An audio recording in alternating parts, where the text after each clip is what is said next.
Assalamualaikum warahmatullahi wabarakatuh. Halo teman-teman semuanya, perkenalkan nama saya Mila Cahyani dari Prodi 2B Ilmu Gizi di Universitas Islam Al-Hijjah Kuningan.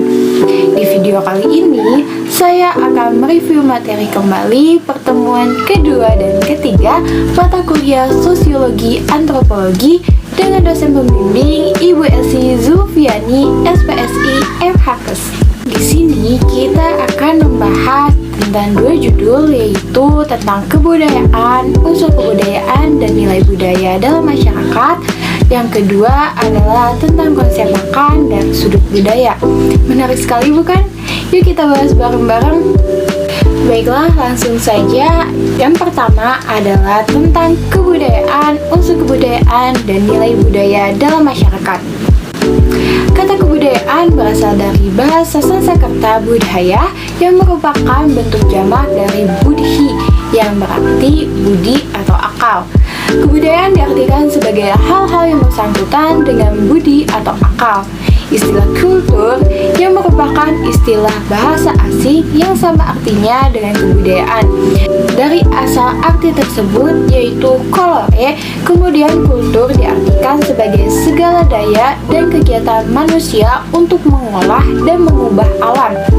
3 wujud kebudayaan menurut J.J. Honigman 1959 halaman 11-12 dalam buku antropologi berjudul The World of Man membedakan antara 3 gejala kebudayaan, yaitu ideas, activities, dan artifact. Kebudayaan ada 3 wujudnya, yaitu pertama, kebudayaan sebagai suatu kompleks dari ide, gagasan, nilai, norma, peraturan, dan sebagainya. Kedua, wujud kebudayaan suatu kompleks aktivitas serta tindakan berpola dari manusia dalam masyarakat. Ketiga, wujud kebudayaan sebagai benda-benda hasil karya manusia. Sedangkan etos kebudayaan adalah suatu kebudayaan yang sering memancarkan suatu watak khas tertentu yang nampak. Contohnya Batak, Sunda, Jawa, dan masih banyak lagi. Nilai budaya memiliki beberapa tujuan berdasarkan pada fungsi dalam kehidupan bermasyarakat. Di antaranya, pertama, sebagai salah satu pedoman bagi perilaku manusia di masyarakat. Kedua, sebagai faktor pendorong munculnya pola berpikir masyarakat. Ketiga, sebagai salah satu sumber tatanan cara berperilaku yang cukup penting. Selanjutnya, nilai budaya yaitu sebagai ciri khas yang membedakan suatu kelompok masyarakat dari suatu tempat dengan kelompok masyarakat lainnya. Maka, nilai budaya memiliki karakteristik yang penting dibandingkan dengan yang lain. Contohnya, 1. Nilai budaya bukan merupakan bawaan dari lahir, melainkan sesuatu yang perlu dipelajari.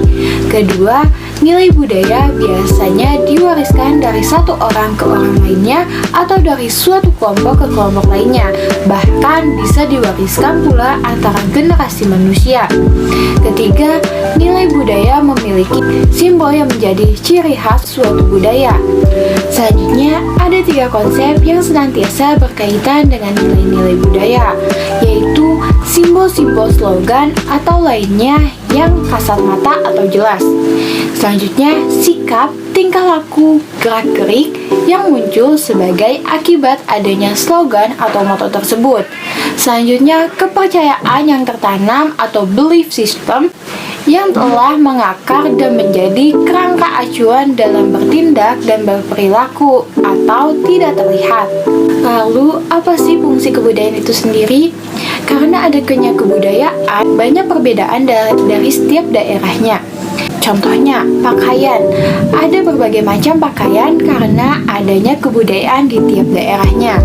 Lalu, rumah atau tempat tinggal.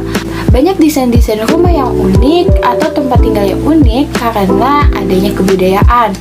Lalu, komunikasi. Banyak logat-logat bahasa komunikasi antar daerah yang menggunakan kebudayaan dalam daerah mereka sendiri.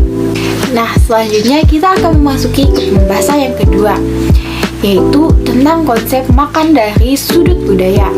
Ada beberapa pengertian makan menurut para ahli. Di antaranya ada Traffic Hog yang mengatakan bahwa makan adalah kebutuhan sosial dan anak akan belajar sopan santun. Sedangkan menurut Ustadz Jan Jainuddin, makan adalah proses awal membangun tubuh yang ideal dan proporsional. Sedangkan gizi atau nutrisi adalah kandungan yang terpilih dari makanan yang kita cerna. Pola makan menurut Suharjo diartikan sebagai cara seseorang atau sekelompok orang untuk memilih makanan dan mengonsumsi makanan terhadap pengaruh fisiologis, psikologis, budaya, dan sosial.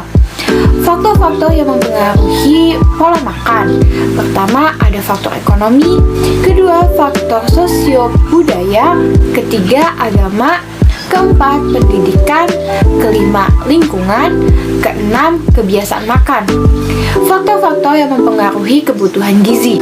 Kebutuhan gizi setiap golongan umur dapat dilihat pada angka kecukupan gizi yang dianjurkan, yang berdasarkan umur, pekerjaan, jenis kelamin, dan kondisi tempat tinggal.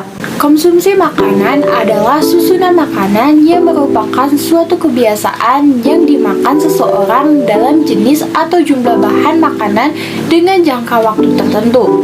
Kebiasaan makan ialah kebiasaan seseorang atau suatu individu dalam keluarga maupun di masyarakat yang mempunyai cara makan dalam bentuk jenis makanan dan jumlah makanan atau frekuensi makanan yang meliputi karbohidrat, lauk hewani, lauk nabati, sayuran, dan buah-buahan yang dikonsumsi setiap harinya. Selanjutnya, hubungan makanan dan kesehatan. Hubungan makanan dan kesehatan ialah salah satu jenis makan yang banyak mengandung zat yang dibutuhkan oleh tubuh. Makanan merupakan suatu kebutuhan yang utama yang dikonsumsi sebagai makanan pokok yang mengandung zat gizi antara lain lemak, protein, mineral, vitamin, dan air. Pengaruh budaya terhadap pola makan. Pandangan sosial budaya menganggap makanan mempunyai arti yang lebih luas daripada hanya sebagai sumber gizi. Hal ini terkait dengan adanya kepercayaan posisi, presisi, pertemanan, serta kedamaian dalam kehidupan manusia. Selanjutnya, makanan sebagai simbol budaya. Makanan sebagai interior budaya dapat dipahami dalam dua sisi, yaitu makanan sebagai sesuatu yang telah menjadi tradisi budaya dalam kehidupan sebuah masyarakat atau life culture, dan makanan sebagai gaya hidup yang dijadikan sebagai suatu budaya yang dikembangkan atau style culture. Selanjutnya, perbedaan nilai budaya dalam makan. Di Indonesia, makanan utama bisa nasi, jagung, atau gandum, sedangkan orang barat hanya gandum. Makanan Indonesia dan Arab Saudi sangat berbeda. Di Cina, makan dengan sumpit. Arab Saudi menjilat jari tangan sehabis makan. Nilai etika dan kesopanan dalam makanan berbeda. Adanya perbedaan suhu, iklim, dan cara pandang bagi bangsa berpengaruh terhadap budayanya, termasuk juga makan. Selanjutnya, memahami kebudayaan etnik lain melalui makan. Setiap suku bangsa negara memiliki kebiasaan makan yang berbeda, dan cara pandang nilai etnik dan kesopanan yang berbeda dalam makan.